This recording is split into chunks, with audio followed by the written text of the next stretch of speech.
4x4 automatic 2015 model 95% company paint വരുന്ന വാഹനം കേട്ടോ. വന്ന അതേ കണ്ടീഷനിലാണ് നമ്മൾ വീഡിയോ ചെയ്യുന്നത്. ഓൾ ഒറിജിനൽ വരുന്ന വാഹനമാണ്. ഫ്രണ്ട് ഗ്ലാസ് വരെ റീപ്ലേസ് ഇല്ലാത്ത വാഹനമാണ്. ഒരു 95% കമ്പനി പെയിൻറ്റുള്ള വാഹനമാണ്. ഒരു മെറ്റൽ ബോർഡിൻ്റെ ഏതൊരു സൈഡ് ഭാഗത്തും നിങ്ങൾക്ക് ഒരു ടച്ചിങ് പോലും കാണിക്കാൻ കഴിയാത്തൊരു വാഹനം കേട്ടോ. നിലവിൽ സെക്കൻഡ് ഓണർഷിപ്പ് കിടക്കുന്ന വാഹനമാണ്. കിലോമീറ്റർ ഓടിയിൽ 2,20,000 കിലോമീറ്ററാണ്. A to Z full company history available ആണ് കേട്ടോ. മേജറായിട്ടുള്ള ഒരു ആക്സിഡൻറ്റ് ഹിസ്റ്ററി കാര്യങ്ങളൊന്നും കാണിക്കാൻ കഴിയാത്ത വാഹനമാണ്. ഷോറൂം കണ്ടീഷൻ തന്നെ പറയാം. അത്രയും നീറ്റ് ആൻഡ് ക്വാളിറ്റിയിലാണ് ഈ വാഹനം ഉള്ളത്. നമ്മൾ വന്ന അതേ കണ്ടീഷനിലാണ് വീഡിയോ ചെയ്യുന്നത്. ഇന്നലെ നമുക്ക് സ്റ്റോക്ക് വന്നിട്ടുള്ളൂ കേട്ടോ.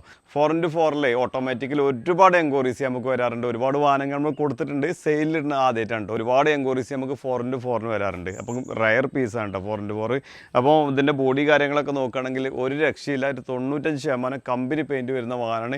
ഓൾ ഒറിജിനൽ വരുന്ന വാഹനമാണ്. ഹെഡ്ലൈറ്റ് കാര്യങ്ങൾ, അതേപോലെ ഫ്രണ്ട് ഗ്ലാസ്, ഒരു ഗ്ലാസ് പോലും റീപ്ലേസ് ഇല്ലാത്ത വാഹനമാണ്. അതർ സ്റ്റേറ്റ് വാഹനമാണ്. നിങ്ങൾ പറയുന്ന ഏത് RT ഓഫീസിനും നമ്പർ ആക്കിയിട്ട് നമുക്ക് 16 ലക്ഷം റുപ്യയ്ക്ക് നമുക്ക് ഫൈനലായിട്ട് തരാൻ കഴിയും. ഇത് കിലോമീറ്റർ കറക്റ്റ് കമ്പനി സർവീസാണ്. A to Z correct company ഹിസ്റ്ററിലുള്ള വാഹനം തന്നെയാണ്. ടയർ ഭാഗങ്ങളൊക്കെ നോക്കുകയാണെങ്കിൽ ഒരു 95% ടയർ ഭാഗങ്ങൾ വരുന്നുണ്ട്. ഇത് നിങ്ങൾക്ക് GR സ്പോർട്ട് കിറ്റ് കാര്യങ്ങളൊക്കെ ചെയ്തിട്ടാണെങ്കിൽ അങ്ങനെ തരാൻ കഴിയും. സ്റ്റോക്ക് കണ്ടീഷനിൽ ഈ ഒരു കണ്ടീഷനിൽ ചെറിയ മൈനറായിട്ടുള്ള ടച്ചിങ് കാര്യങ്ങളൊക്കെ ചെയ്യാൻ ചെറിയ മൈനറായിട്ടില്ല കേട്ടോ. അതൊക്കെ ടച്ച് ചെയ്ത് പോളിഷ് ചെയ്ത് കേരള നമ്പർ ആക്കിയിട്ടുള്ള ഫൈനൽ ഫിക്സ്ഡ് റേറ്റ് ആണ്. 16 ലക്ഷം റുപ്യയ്ക്ക് നമുക്ക് ഫൈനലായിട്ട് കൊടുക്കാൻ കഴിയും. അതിൽ നിങ്ങൾക്ക് GR സ്പോർട്ടിൻ്റെ കിറ്റും കാര്യങ്ങളൊക്കെ ചെയ്തിട്ട് വേണമെങ്കിൽ അങ്ങനെ ഈ വാഹനം തരാൻ കഴിയും കേട്ടോ. ഇതിൻ്റെ എല്ലാ ഓപ്ഷനും കറക്റ്റ് വർക്കിംഗ് ആണ് കേട്ടോ. അതർ സ്റ്റേറ്റ് വാഹനങ്ങൾ ഇത്ര ക്വാളിറ്റിയിൽ വാഹനം വരൽ വളരെ ചുരുക്കമായിരിക്കും. നമ്മൾ കൂടുതലും വർക്ക് ചെയ്തിട്ടൊക്കെയാണ് നമ്മൾ വീഡിയോ ഇടൽ. ഇത് നമ്മൾ ഒരു വർക്കും കാര്യങ്ങളും ചെയ്തില്ല. അതൊന്ന് സർവീസ് ചെയ്ത് നല്ലത് സർവീസ് ചെയ്യണം. ഇവിടെ വന്നിട്ട് കേൾക്കിയതാണ് കേട്ടോ. സർവീസ് സ്റ്റേഷനിൽ വരെ കയറ്റാൽ ഒരു കറയോ ചളിയോ ഒന്നും ഈ വാഹനത്തുമല്ലേനും അത്രയും മെയിൻറ്റെയിൻ ചെയ്തൊരു വാഹനം തന്നെയാണ് കേട്ടത്. അപ്പോൾ പേൾ വൈറ്റിൽ 4x4 ഓട്ടോമാറ്റിക് അന്വേഷിച്ചെടുക്കുന്ന ഒരുപാട് ആൾക്കാരുണ്ട്. അവർക്കൊക്കെ ഈ വീഡിയോ ഒന്ന് ഷെയർ ചെയ്ത് കൊടുക്കാൻ മറക്കരുത് കേട്ടോ. അപ്പോൾ ഇതിൻ്റെ സൈഡ് ബോഡി കാര്യങ്ങളൊക്കെ നോക്കുകയാണെങ്കിൽ പ്രത്യേകിച്ച് എടുത്ത് പറയേണ്ട യാതൊരു ആവശ്യം ഏതൊരു ഭാഗത്തും ഇതിൻ്റെ എക്സ്റ്റീരിയർ ഭാഗത്തില്ല. ചെറിയ മൈനറായിട്ടുള്ള 1-2 സ്ക്രാച്ചസേ നിലവിലുള്ളൂ. ആ സ്ക്രാച്ചസൊക്കെ ക്ലിയർ ചെയ്ത് ടച്ച് ചെയ്ത് പോളിഷ് ചെയ്തിട്ട് പക്ക ഷോറൂം കണ്ടീഷനാക്കിയിട്ട് നമ്മൾ കൊടുക്കാൻ ഉദ്ദേശിക്കുന്നത് കേട്ടോ. ഇൻറ്റീരിയർ ഭാഗങ്ങളൊക്കെ അത്രത്തോളം മെയിൻറ്റെയിൻ ചെയ്തൊരു വാഹനം തന്നെയാണ്. ഈ ഒരു ഭാഗത്തൊന്നും ഏതൊരു സൈഡിലും ആക്സിഡൻറ്റ് ഹിസ്റ്ററിയോ കാര്യങ്ങളോ അല്ലെങ്കിൽ ടച്ചിങ് കാര്യങ്ങളൊന്നും ഈ ഒരു ഭാഗത്ത് എവിടെയും ചെയ്തിട്ടില്ല. ഈ ഒരു ഫെൻഡറിൻ്റെ ഈ ഒരു സൈഡ് ഭാഗങ്ങളിലൊക്കെ ചെറിയ ടച്ചിങ് ഉണ്ട് എന്നല്ലാതെ മെറ്റൽ ബോർഡിൻ്റെ ഈ ഒരു സൈഡ് ഭാഗത്തൊന്നും ഏതൊരു ഭാഗത്തും ടച്ചിങ് ഏരിയ ഇല്ല കേട്ടോ. ടയർ ഭാഗങ്ങൾ നോക്കുകയാണെങ്കിൽ ഒരു 90% 4 ടയർ ഭാഗങ്ങൾ വരുന്നുണ്ട്. പുതിയ ഇൻഷുറൻസാണ് വരുന്നത് കേട്ടോ. പിന്നെ ബാക്ക് സൈഡ് നോക്കുകയാണെങ്കിലും പ്രത്യേകിച്ച് എടുത്ത് പറയേണ്ട യാതൊരു ആവശ്യം ബാക്ക് സൈഡിലും ഇല്ല. സ്റ്റോക്ക് കണ്ടീഷനിൽ ടൈലാമ്പ് മൊത്തത്തിൽ നോക്കുകയാണെങ്കിൽ സ്റ്റോക്ക് ഷോറൂം കണ്ടീഷനിലാണ് ഈ വാഹനം നിൽക്കുന്നത്. ബമ്പറിൻ്റെ സൈഡ് ഭാഗങ്ങളിലൊക്കെ ചെറിയ മൈനറായില്ല 1-2 സ്ക്രാച്ചസ് കാര്യങ്ങളൊക്കെ ഉണ്ട്. അതൊക്കെ ടച്ച് ചെയ്ത് പോളിഷ് ചെയ്തിട്ട് നിങ്ങൾക്ക് തരാൻ കഴിയും. പിന്നെ അതേപോലെ ഈ ഒരു സൈഡ് ബോഡി കാര്യങ്ങൾ നോക്കുകയാണെങ്കിലും പ്രത്യേകിച്ച് എടുത്തു പറയേണ്ട യാതൊരു ആവശ്യങ്ങളും ഈ ഒരു സൈഡ് ഭാഗത്ത് നിലവിലില്ല.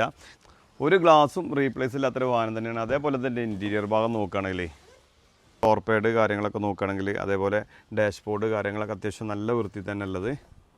4x4 ഓട്ടോമാറ്റിക്കൽ കേട്ടോ. സീറ്റ് വൈസൊക്കെ നോക്കുകയാണെങ്കിൽ അത്യാവശ്യം നല്ല വൃത്തിയിലും നല്ല ക്വാളിറ്റി തന്നെ അല്ലേ കേട്ടോ. ഒരു പാർട്ടി യൂസ്ഡ് വാഹനമാണ്. അത്രത്തോളം മെയിൻറ്റെയിൻ ചെയ്തൊരു പാർട്ടി തന്നെ കേട്ടോ. അത്രത്തോളം ക്വാളിറ്റി വാഹനത്തുമ്പോൾ എല്ലാ സൈഡ് ഭാഗങ്ങളിലും നിങ്ങൾക്ക് കാണാൻ കഴിയും.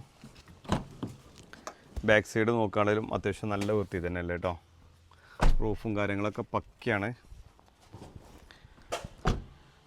ടയർ ഭാഗങ്ങൾ നമ്മൾ പറഞ്ഞു കഴിഞ്ഞു. ഒരു 90% 4 ടയർ ഭാഗങ്ങൾ വരുന്നുണ്ട്.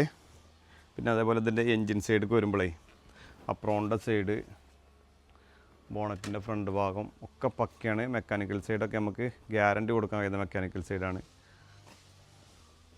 ഈ ഫ്രണ്ടേജ് ഭാഗത്തോ ഏതൊരു ഭാഗത്തും ഒരു ആക്സിഡൻറ്റ് ഹിസ്റ്ററി കാര്യങ്ങളൊന്നും കാണിക്കാൻ കഴിയില്ല കേട്ടോ. അപ്പോൾ 2015 മോഡൽ 4x4 ഓട്ടോമാറ്റിക് അന്വേഷിച്ച് നടക്കുന്ന ആൾക്കാർക്ക് എന്തുകൊണ്ടും ബെറ്റർ ഒരു ഓപ്ഷൻ തന്നെ കേട്ടോ. 2,20,000 കിലോമീറ്റർ ഓടിയിട്ടുണ്ടെങ്കിലും കറക്റ്റ് കമ്പനി സർവീസ് ആയതുകൊണ്ട് എല്ലാ ഭാഗത്തും അത്യാവശ്യം മെയിൻറ്റെയിൻ ചെയ്തുകൊണ്ട് തന്നെ അത്യാവശ്യം നല്ല ക്വാളിറ്റി തന്നെ വാഹനം കിടക്കുന്നത് കേട്ടോ. ആവശ്യക്കാരുണ്ടെങ്കിൽ പെട്ടെന്ന് വിളിച്ചോളിയും. ഇത് ഈ നിങ്ങൾ പറയുന്ന ഏത് RT ഓഫീസിനും നമ്പർ ആക്കിയിട്ട് നമുക്ക് ഫൈനലായിട്ട് 16 ലക്ഷം റുപ്യയ്ക്ക് നമുക്ക് ഫൈനലായിട്ട് കൊടുക്കാൻ കഴിയും. ഇതുമ്പോൾ ഫിനാൻസ് കാര്യങ്ങളൊന്നും നമുക്ക് ചെയ്ത് കൊടുക്കാൻ കഴിയില്ല. ആവശ്യക്കാരുണ്ടെങ്കിൽ പെട്ടെന്ന് വിളിച്ചോളിയും. നമ്മളെ ലൊക്കേഷൻ വരുന്നത് മലപ്പുറം നിലമ്പൂർ കൂറ്റമ്പാറ എന്ന സ്ഥലത്താണ്. കൂടുതൽ വിവരങ്ങൾക്ക് താഴെ കാണുന്ന നമ്പറിൽ ബന്ധപ്പെടുക. നമ്മുടെ ചാനൽ ആദ്യമായിട്ടാണ് നിങ്ങൾ കാണുന്നതെങ്കിൽ സബ്സ്ക്രൈബ് ചെയ്ത് കൂടെ കൂടാൻ മറക്കരുത്.